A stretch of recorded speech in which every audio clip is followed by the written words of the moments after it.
wax ka ogow 5 filim ee uu diiday Saif Ali Khan. Soo dhawow daawade mar kale, waa anigoo ah Axmed Deeq Xasan. halkan aad naga dawanayso waa deeqsame. nala joog ilaa iyo dhammaadka muuqaalkan. mahadsanid. jilayaasha iska diiday sheekooyin loo bandhigay kadibna noqday kuwa soo xareeyo lacago fara badan Bollywood ahaan way fara badan yihiin, waxaana ka mid ah jilaaga Saif Ali Khan. haddaba waa kuwee aflaamta Saif Ali Khan loo bandhigay ee uu ku gacan seeray isla markaana noqday filim guulaystay? Dilwale Dulhane La Jayenga.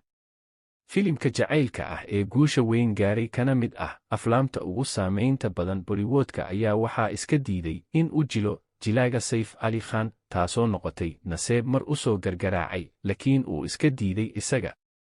Labaste.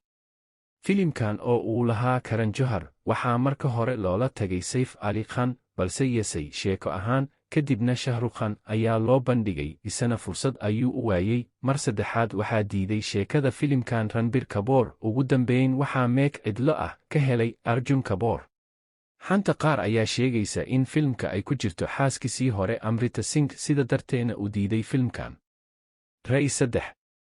filimkan oo taxane ah ayaa labadiisa qayb ee hore u jilay Saif Ali Khan, balse ka caga jiiday samaynta qaybtiisa saddexaad sababo aan la garanaynin. Kuch Kuch Ho tahay. filimkan oo aan u baahnayn ka sheekayntiisa qaabka loo diyaariyey sheekadiisa ayaa waxaa la horgeeyey Saif Ali Khan si uu u jilo doorka Aman ee Salman Khan, balse iska diiday kadibna Karan Johar ula cararay dhanka Salman Khan. Talaash.